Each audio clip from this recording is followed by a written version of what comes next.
Be Me Hadley. Not my real name, but close enough. 29. At the time this all started, maybe 30, team lead at a respectable, if boring, tech company. You know the type. Corporate carpets, free lukewarm coffee, and endless meetings about synergy. I was ambitious. I wasn't just there to climb the ladder. I was there to fix the ladder, paint it a new color, and make sure everyone climbed it the right way. My way. For years, I'd been reading, listening, absorbing. I saw the tech world for what it was, a boys' club, a place where loud, aggressive men dominated every conversation and took credit for the quiet, brilliant work of women. I saw the subtle put-downs, the, well, actuallys, the way a woman's idea would be ignored until a man repeated it 5 minutes later. It was a subtle poison, and I was the antidote. When I got promoted to team lead, I saw my chance. This wasn't just a team. It was a laboratory. I was going to create a perfect, equitable, productive utopia. A space where female voices were not just heard, but amplified. My team was a pretty standard mix. A few women, a few more men. Among them was Michael. Michael was a problem. Not in the way you'd think. He wasn't loud or disruptive. He didn't cause drama. That was the issue. He did nothing. He was a senior developer, probably in his late 30s.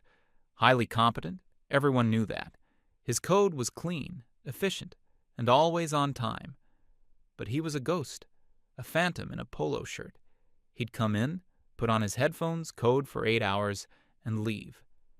In meetings, he was a black hole of enthusiasm. He'd sit there, hands folded on the table, with a completely neutral expression. He never offered an idea unless directly asked. He never challenged anything. He never got excited. It drove me insane. To me, this wasn't just a quiet personality. It was a political statement. It was the distilled essence of male fragility. A silent, passive-aggressive protest against having a woman in charge. He was the patient zero of the toxicity I was trying to cure. The first thing I implemented was a strict no interruptions policy, aimed squarely at what I called manterrupting. We had our first big team meeting under my new leadership. One of the junior women, Renata, was presenting an idea. She was new, a little nervous, but smart. I saw a lot of potential in her. She was explaining a concept, and one of the other male devs, a decent guy but a bit of a talker, jumped in with a technical question. I held up my hand immediately. Let's let Renata finish her thought completely. It's important we give each speaker the floor.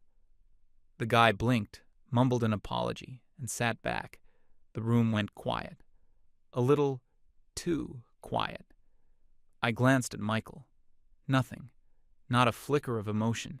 He was just watching, like a person watching a documentary about deep-sea fish. Renata finished her pitch. It was a good idea, maybe a little rough around the edges. I praised her effusively. Excellent thinking, Renata. That's the kind of fresh perspective we need. Then I opened the floor. Any thoughts? Constructive feedback only, please. The silence was heavy. The men looked at their notebooks or their hands. Finally, after an awkward beat, one of them said, "Yeah, sounds good." That was it. My equitable utopia felt less like a vibrant discussion and more like a funeral. But I told myself it was just growing pains. They were learning the new rules. They were adapting. I started making Renata my project, my protégée. I'd have coffee with her, mentor her, encourage her to speak up. Your voice is just as important as anyone else's in that room, I'd tell her. More so, even. You're not saddled with the old, broken ways of thinking. She soaked it up. She started getting more confident, more vocal in meetings, and every time she spoke, I made sure she was the center of attention. If a man proposed an idea, I'd often turn to her and ask, "Renata, what's a woman's perspective on this?" It sounds clumsy now, but at the time, it felt revolutionary. Meanwhile, my Michael problem wasn't getting any better. I scheduled a one-on-one with him. I wanted to get to the bottom of his apathy. He sat in the chair opposite my desk, perfectly still. I started with the usual manager speak. Just wanted to check in, see how you're feeling about the team's new direction. He gave a slight nod. It's fine. The directives are clear. Right, I said, trying a different angle. I've been looking at your work, and your output is excellent. The code is flawless, but I feel like we're not getting the full Michael experience. I smiled, trying to be charming. It didn't land. What I mean is, you have so much experience. We need that experience in our planning sessions. We need your voice, your ideas. He looked at me, and for the first time, I felt like he was actually seeing me. There was no anger, no resentment, just a profound, soul-crushing weariness. He said, "My job is to write code according to the specifications provided in the ticket. I do that to the best of my ability. If you have a specific question about a technical implementation, I'm happy to answer it." He delivered the line like a lawyer reading a contract. It was a perfectly constructed wall. There was no way in. I pressed on, my frustration growing. But it's more than that. It's about passion, about ownership. We're a team, not a factory line. I understand, he said, the words utterly devoid of understanding. Is there anything else? I have a task I need to complete before the end of the day. I deflated. No, Michael, that's all. He stood up, gave another tiny nod, and left. I stared at the door he'd closed behind him. This was worse than I thought. This wasn't passive aggression. This was a man who had completely checked out. A man who had been so coddled by the patriarchy that the moment he was asked for a shred of emotional engagement, he shut down. He was a symptom of the disease. And I was going to cure it, whether he liked it or not. Sometime in the late spring, the big news came down from on high. Project Odyssey. It was a complete ground-up rebuild of our company's flagship product, a legacy system that was clunky and outdated, holding the business back. This was a career-making project. The team that pulled this off would be legendary, and it was given to us, to my team. My boss told me, "This is a big vote of confidence in you, Hadley. Don't mess it up." I was ecstatic. This was it. My chance to prove that my methods weren't just about feelings and fairness.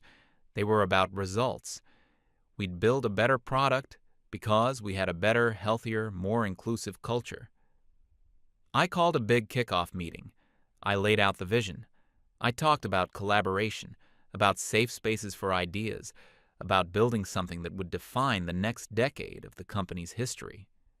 And leading the architectural vision for this, I announced, beaming, will be Renata. A murmur went through the room. Renata was smart, but she'd been at the company for less than a year. Appointing her over senior devs like Michael was a statement, and I meant to make it. Renata herself looked shocked, but pleased. She shot me a grateful look. The men on the team clapped politely, their faces unreadable. Michael just blinked, slowly. The planning phase began. It was difficult. Renata was full of ideas, all of them based on the latest, trendiest technologies she'd read about on tech blogs. Microservices, serverless functions, a dozen different JavaScript frameworks. It was a beautiful, complex, and fashionable architecture. The other women on the team were enthusiastic, building on her ideas, sketching out diagrams on the whiteboard. The men were quiet. They mostly listened. During one of the key architectural reviews, we were discussing the database structure. Renata was proposing a highly complex, non-relational model. It was the in thing to do. And then it happened. Michael raised his hand. It was so unusual that the entire room went silent and stared at him. I almost didn't know how to react. "Yes, Michael?" I said, trying to keep the surprise out of my voice. He stood up and walked to the whiteboard. He didn't look at me or Renata. He looked at the diagram. "This approach," he began, his voice flat and even, will create significant data integrity issues down the line. The kind of transactional consistency our application requires is fundamentally at odds with this model. He picked up a marker. Furthermore, the projected query load during peak hours will create bottlenecks here, here, and here. He circled 3 different parts of the diagram. The amount of engineering effort required to mitigate these inherent flaws will double the projected timeline of the project.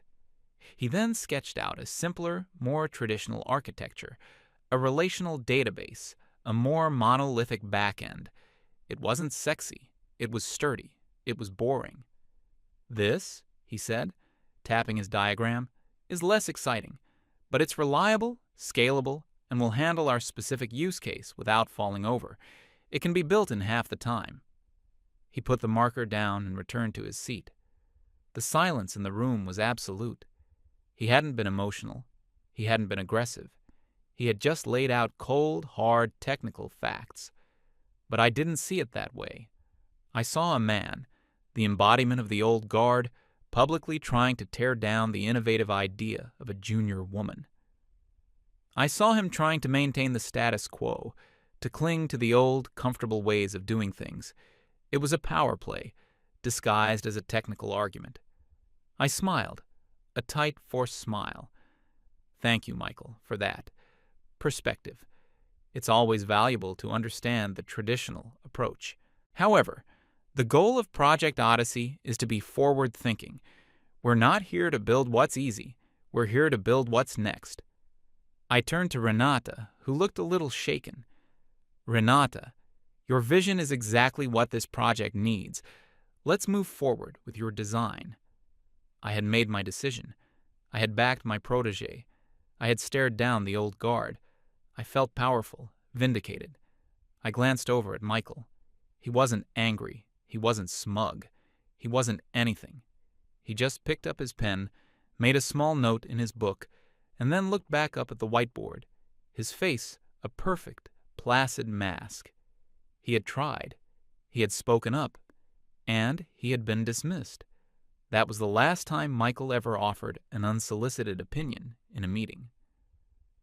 In the weeks that followed, a strange quiet fell over the male half of the team. It was a shift so subtle I barely noticed it at first. They became perfect employees. They arrived at 9 a.m. on the dot. They left at 5 p.m. on the dot. Their tickets were completed exactly as written. If a task description was ambiguous, they wouldn't ask for clarification. They would implement the ambiguity literally. If a design from Renata's team had an obvious flaw, they wouldn't point it out. They would code the flaw perfectly. They never missed a deadline. They never complained. They never helped each other unless a ticket was created specifically for it.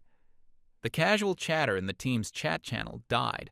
The jokes, the shared articles, the after-work drinks invites, all gone. The office became a library, a silent, sterile place of pure, unadulterated work.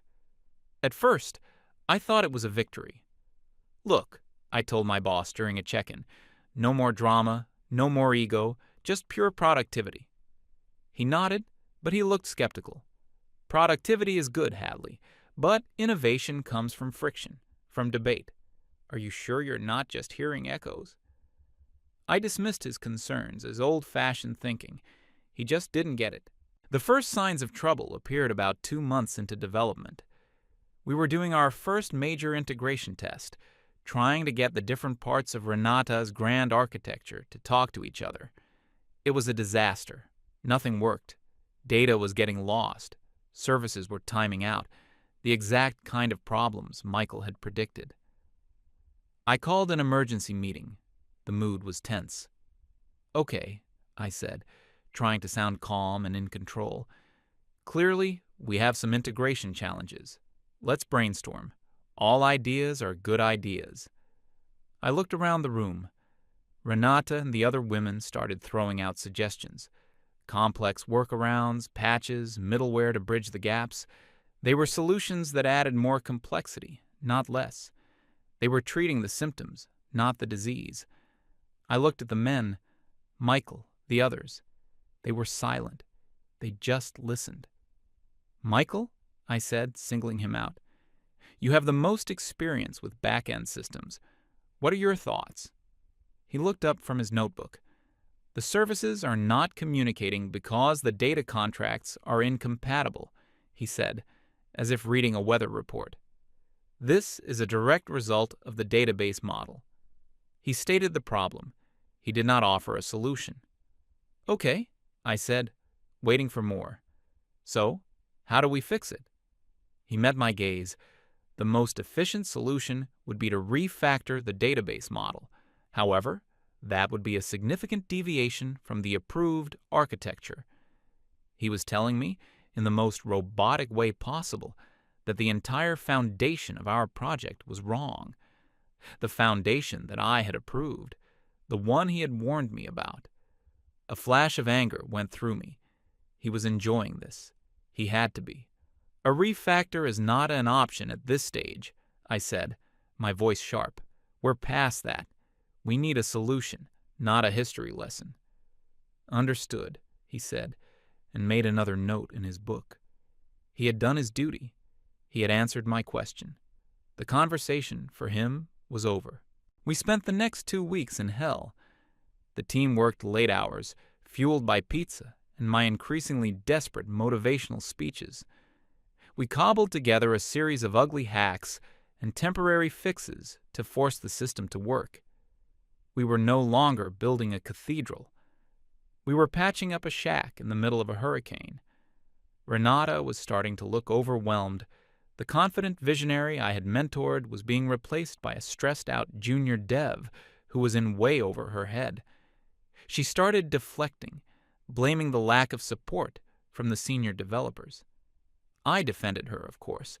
I told her the men were just resentful of her talent, that they were subtly sabotaging her. I believed it. It was easier than believing I had made a catastrophic mistake.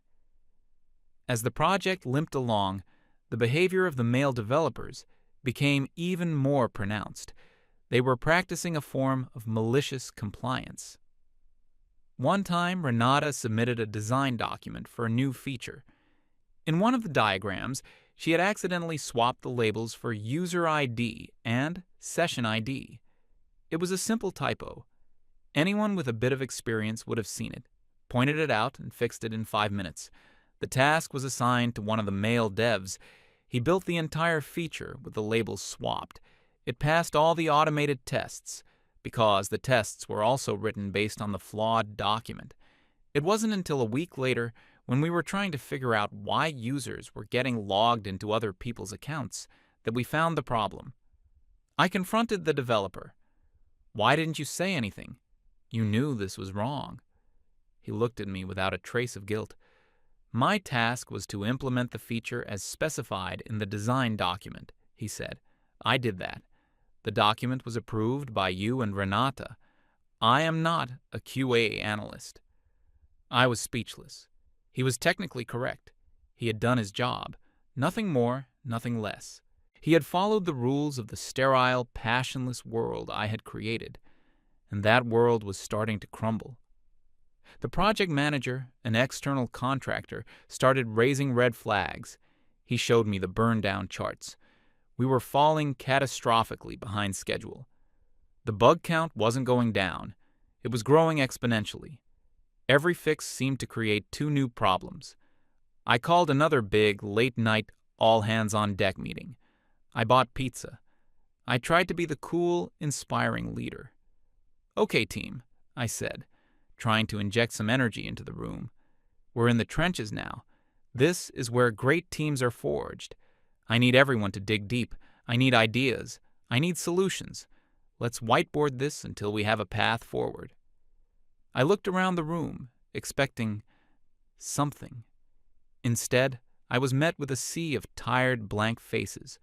The women offered a few half-hearted suggestions, rehashes of ideas that hadn't worked before. The men were silent. I started to feel a genuine sense of panic. "Come on, people. I need more. Cooper's team in marketing is waiting on our deliverables. The whole company is watching us." I was pleading. It was pathetic. I looked at Michael. He was just staring at the empty pizza boxes. "Michael, say something. Anything." He looked up, as if surprised to be addressed. "The current trajectory is unsustainable," he said. "The level of technical debt is exceeding the rate of feature completion. Statistically, the project is destined for failure." He said it with the same emotional investment as someone commenting on the weather. "Don't tell me it's going to fail," I snapped. "Tell me how to fix it." He just looked at me. "The time to fix it was during the architectural phase," he said softly. And then he looked at the clock on the wall. It was 6:01 p.m. He closed his laptop. "My workday is over," he said. Then, one by one, the other men on the team started packing up their bags. They didn't say a word to me or to each other. Within 2 minutes, they were all gone. I was left in the conference room with Renata and 2 other female developers, surrounded by cold pizza and the wreckage of my grand vision. That night, I didn't sleep. I just sat in the dark, replaying that moment in my head. The way they had just left. It wasn't a protest. It wasn't a mutiny. It was just the rules. The rules of a game I had invented, and I was losing badly. The week before the deadline was a blur of cold coffee and quiet desperation. I tried everything. I tried being the cool boss. I ordered in expensive food, told everyone to expense their Uber rides home. No one stayed a minute past 5. I tried being the hard-ass boss. I sent a stern email about commitment and professional responsibility. It was read and ignored. I tried pleading. I cornered a couple of the junior male devs in the kitchen. I talked about teamwork, about how we were all in this together. They just nodded, said yep, and went back to their desks to quietly work on their assigned tickets. It was like trying to reason with a brick wall, a polite, productive, entirely unhelpful brick wall. I held a code review for a critical component Michael had just finished. The code was, as always, perfect. It did exactly what the flawed specification asked it to do. It was a masterpiece of engineering that solved the wrong problem. "Michael," I said, trying to keep my voice even, "this is going to cause a major bottleneck. You know that." He looked at his screen. "The implementation matches the ticket requirements." "But the requirements are wrong. We know they're wrong. Can't you just fix it? Do what needs to be done?" He turned his head and looked at me. There was no malice in his eyes, just a complete and total absence of interest. "If you want to change the scope of the work," he said, his voice a monotone drone, "please submit a new ticket with the updated requirements. It will need to be estimated and prioritized by management. I can probably start on it next sprint." Next sprint. The project was due in 3 days. He was quoting the corporate process book at me. My own rules? He wasn't being difficult. He was being a model employee in the system I had built. I felt a cold dread wash over me. I had taken a team of creative problem solvers and systematically lobotomized them. I had rewarded compliance over initiative, and this was the result. A team that would calmly and efficiently follow me right off a cliff. The day of the presentation arrived. It was a gray, overcast morning. The weather matched my mood. We were presenting to the chief technology officer and a handful of vice presidents. My boss was there, looking nervous. I stood at the podium, my hands shaking slightly. Renata was at the keyboard, ready to drive the demo. She gave me a weak, reassuring smile. It didn't help. I started my presentation. I used all the right buzzwords. Synergy, paradigm shift, next-generation architecture. The words felt hollow, like a language I didn't speak anymore. Then came the demo. The first screen loaded, slowly, painfully slowly. An awkward silence filled the boardroom as the loading spinner just spun. After what felt like an eternity, the dashboard appeared. Some of the data widgets were empty. Others showed error messages. "We're still optimizing the initial data load," I said quickly, my voice a little too high. It's faster with a warm cache." The CTO just stared, his face like a stone carving. Renata clicked on a core feature, the one we'd spent months building. The system hung for a second, then the screen went white. The white screen of death. Renata frantically clicked, trying to refresh. Nothing. The project manager, the contractor, cleared his throat. "It appears the back-end service is not responding," he said, stating the obvious. My boss sank a little lower in his chair. I felt 100 pairs of eyes on me. It was the most profound professional humiliation I had ever experienced. The demo was over. The project was dead. The CTO looked at me. He didn't look angry. He looked disappointed. "Hadley," he said, his voice quiet but carrying the weight of a death sentence. "What happened?" Before I could answer, before I could fall on my sword and take responsibility, Renata spoke up. Her voice was shaky but clear. She sounded like a victim. I tried to raise concerns," she began, looking at the floor. I stared at her, confused. This wasn't what we had discussed. I felt like the development process was very rigid. She continued, gaining confidence. There wasn't a lot of psychological safety to question the core architectural decisions once they were made. She was talking about Michael's suggestion, the one I had shot down. My jaw dropped. The pressure to meet the timeline was so intense, she went on, now looking at the VPs with wide, earnest eyes. And the senior members of the team were not very supportive. It felt like they had already given up, which created a really toxic atmosphere for the rest of us who were trying so hard. She was using my words, my concepts, my ideology. She was using the weapons I had given her, and she was pointing them directly at my heart. She painted a picture of a heroic young innovator being crushed by a toxic, unsupportive environment created by an incompetent manager. Me. I looked around the room. I saw the narrative shift. I was no longer the ambitious young leader. I was the failed manager who had alienated her team and destroyed a multi-million-dollar project. Renata was the victim, the hero, the one who had survived. It was a masterpiece of betrayal. So swift, so complete, I couldn't even mount a defense. Anything I said would just sound like I was blaming my team. Like I was the toxic manager she claimed I was. I was trapped. The meeting ended. No one would look me in the eye. The next morning, I was called into a meeting with my boss and a woman from HR. The room was cold. The HR woman had a practiced, sympathetic smile that didn't reach her eyes. They told me that, in light of the recent project outcome, they were restructuring the department. I was no longer a team lead. They were moving me to the platform sustenance team. It was a corporate graveyard, a place where they sent people they couldn't fire, but wanted to quit. My job would be to review and document old code from systems that were being phased out. It was a non-job, a professional prison sentence. My boss couldn't look at me. "I'm sorry, Hadley," he mumbled. "My hands are tied." I just nodded. I didn't have the energy to fight. The walk back to my desk was the longest walk of my life. The news had already spread. My team, my old team, was there. They were packing up my stuff for me, putting it in a cardboard box. An act of kindness that felt like the deepest cruelty. They didn't speak to me. They just averted their eyes as I picked up the box. Renata was there, talking to one of the other female devs. She glanced at me, a flicker of something in her eyes, pity or maybe triumph, and then turned away.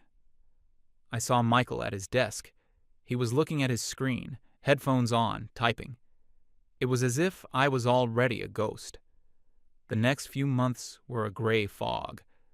My new desk was in a forgotten corner of the building by a noisy air vent. I spent my days reading code that no one would ever use again.